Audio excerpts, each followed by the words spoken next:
The bird's daily reminder that it's time for breakfast, the sound of screeching from her numerous birds. Paula Pasek has taken in many birds over the year, all with their own personalities and issues, and this flock is no exception. Joey, Sydney, Baby, Matey, Thor, Higgins, Bucky, Sweet Pea, and Tuck, to name a few, all have their own distinct stories on how they came to live here on the Pasek property. So, which bird is the oldest? Sydney, and he's approximately 49 years old. How long have you had, each of these birds? Started out with some of the little birds. Bucky is the oldest, and I believe we've had Bucky for 16 years. And he's one of the cockatiels. And then it would be Sweet Pea next. Sweet Pea is approximately 17. Then Tuck is approximately 15. Then we got Joey. Joey is 18. He's 6 months younger or older than Melina. Joey was a rescue. His family had lost power. It was October, and it was the first frost snap, and Joey was living in a cage that was in a room without heat. The owner had been going back and forth over, do I keep the bird, don't I keep the bird?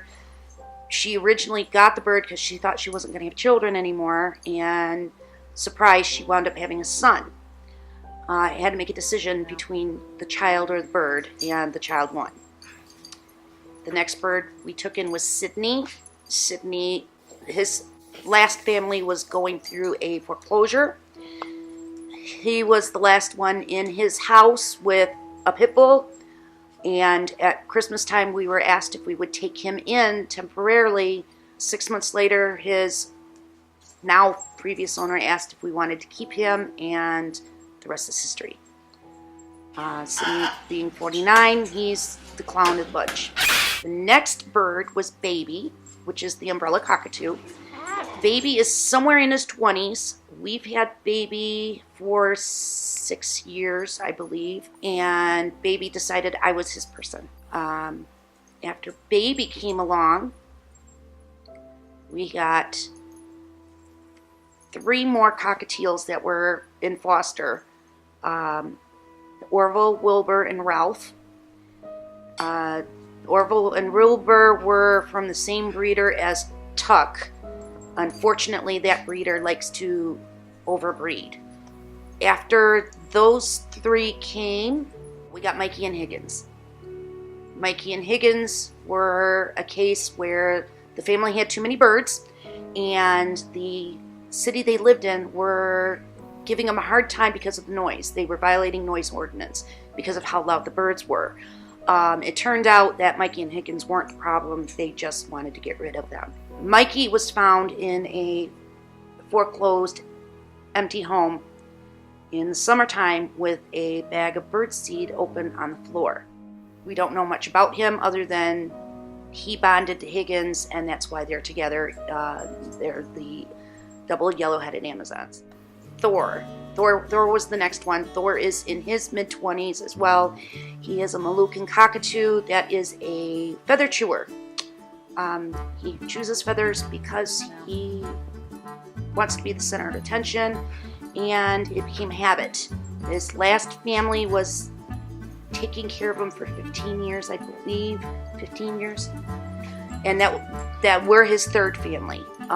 He was an alcoholic with his last family. He had liquid libation with his dad every evening. So when he came here, he had to dry out, which was really fun. You don't really get to know how loud a bird is until they aren't getting their alcohol. 2 years ago, we got the lovebirds. The lovebirds were from a woman whose husband had passed away.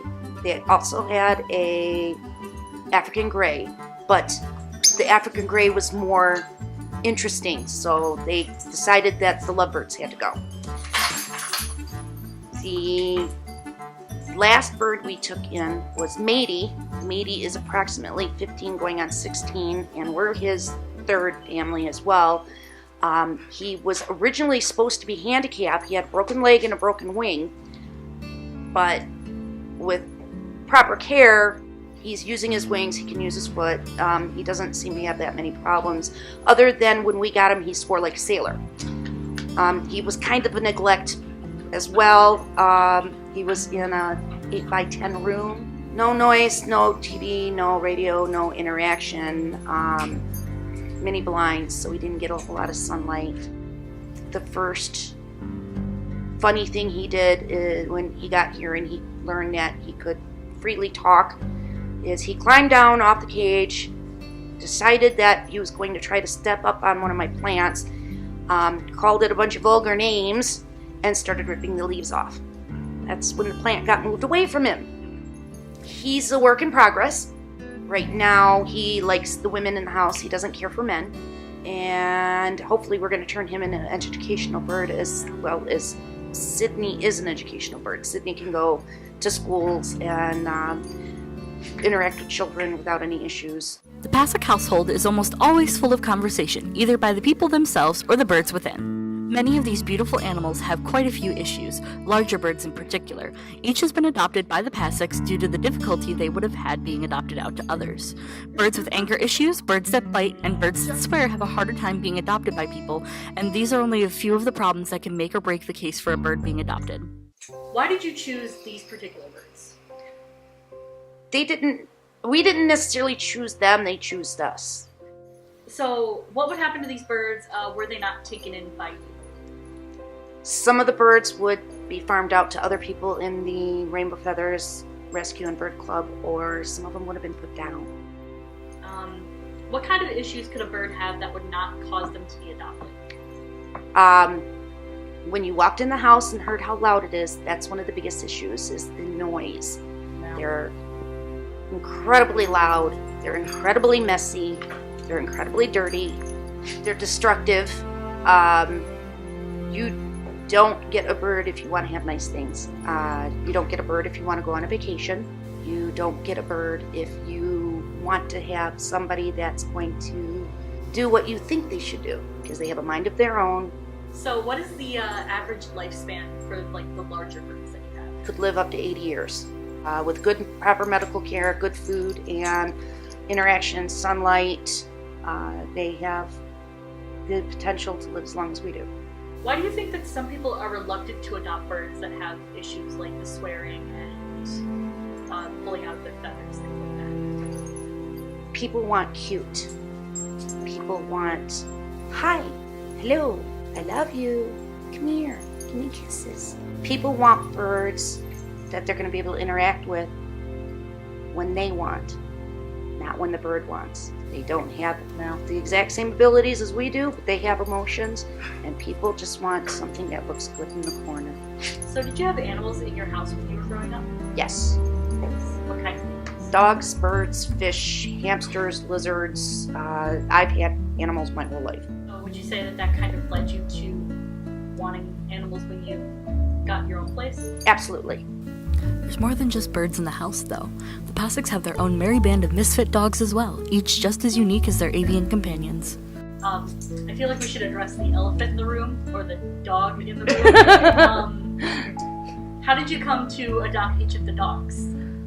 The oldest one is Shadow, which is on the floor. He was a puppy that would have been put down. Little girl across the street asked us if we would take him because her sister was going to put him in a pillowcase and put him in the river.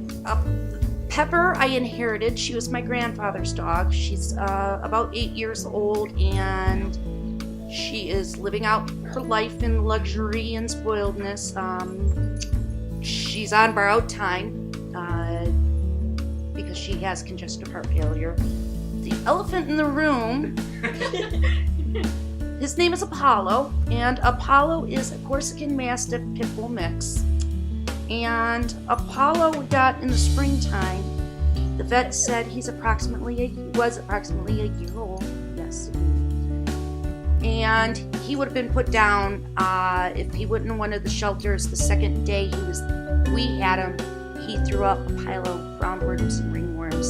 So he would have been put down, and the previous owner would have been prosecuted for neglect and endangerment. So how did you come to adopting in general, like as you got older, instead of just buying pets? How did you come to adopting and rescuing? I grew up getting animals from shelters or from other people as adoptions because they couldn't take care of them anymore or whatnot. I'd rather adopt than shop. Birds take a heavy emotional and financial toll, and just one bird can break the bank for some families. With numerous ones contained in Paula's aviary, the numbers are truly astounding. Okay, so how much do you suppose it costs per month to take care of these birds? If I were to write it down, we go through approximately 50 pounds of bird food a month because we got them on a pelletized diet for part of their nutrition. That's about $100 for 2 bags of pellets. Then they have a fresh food diet. They get fresh fruit every day, so that's about $20 a week on fresh. And then their dinner, they eat what we do.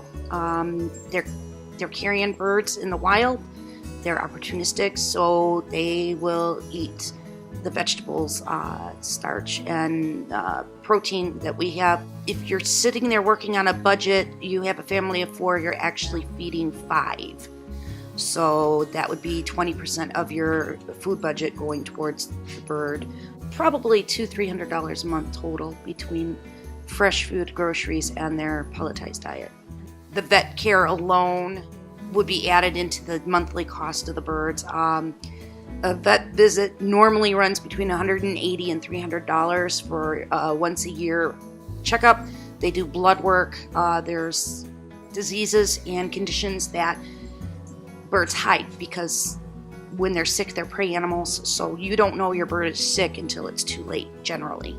The 7 big birds are the ones that would go that are generally vet visits, so at $300 a year each bird, and then the monthly of approximately $100 in pellets and $80 to $150 in groceries. You can add it up; they're expensive.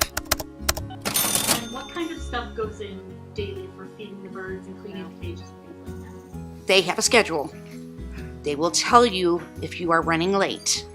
They have to be fed on time, or you're going to have ear-piercing screaming and yelling until you get their food ready. If you get up and you have a bowl of cereal or something, they're going to start begging because they want what you have.